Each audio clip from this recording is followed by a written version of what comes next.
Tim Tebow finds closure as NFL pipe dream comes to an end. The former Heisman Trophy winner put himself out there knowing he'd be the butt of our jokes before getting cut by the Jaguars. If, in the next few years, Tim Tebow comes out with a book entitled Gotcha! How I Used My Collegiate Football Celebrity to Con My Way Through a Decade in Professional Sports, we'll happily redact everything we're about to say. Until that moment, buckle up for a little appreciation post on this, likely his final day in the NFL. The 33-year-old quarterback turned outfielder turned experimental tight end was released by the Jaguars on Tuesday morning to a flurry of jokes and criticism, self-included. It came not long after we spent the weekend watching him flail as an attempted blocker, again and again, and wander aimlessly as an attempted wide receiver. There was almost no way that Urban Meyer could keep him on the roster and maintain that he's still attempting to run a meritocracy.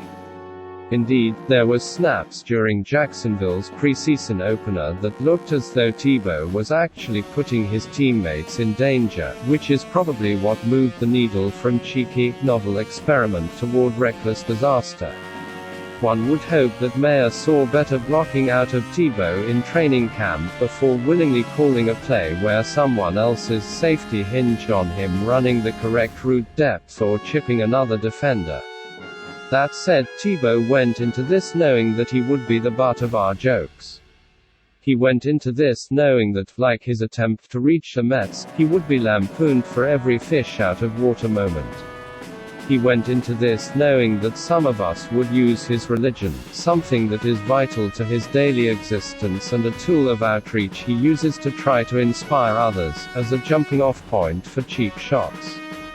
This is not to suggest he's a martyr of any kind, or deserves any more sympathy than the next person. It's merely a recognition that this was probably mostly an uncomfortable experience. He put himself out there, like we all should from time to time, and got nothing out of it except for the firm realization that his athletic career has come to an end. It would be hard to imagine, outside of the few checks he collected, that this was a joy ride for Tebow.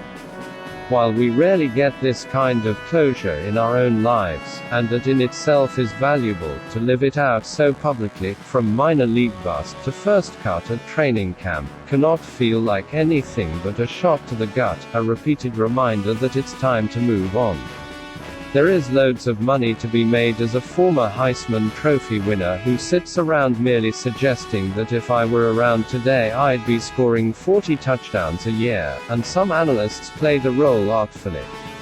Tebow, instead, spent his prime athletic years trying to make it as a punt gunner, and again as a utility tight end. In that way, Tebow's access to Meyer and the 90th spot on the roster wasn't all that egregious. Maybe a 7.5 on the 10-point scale.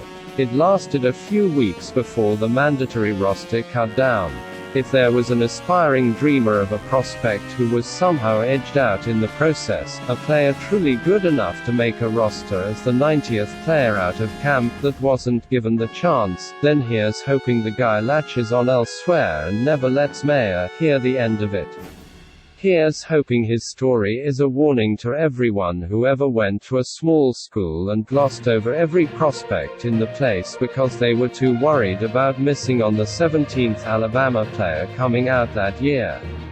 Was Tebow's preseason foray at tight end a disaster?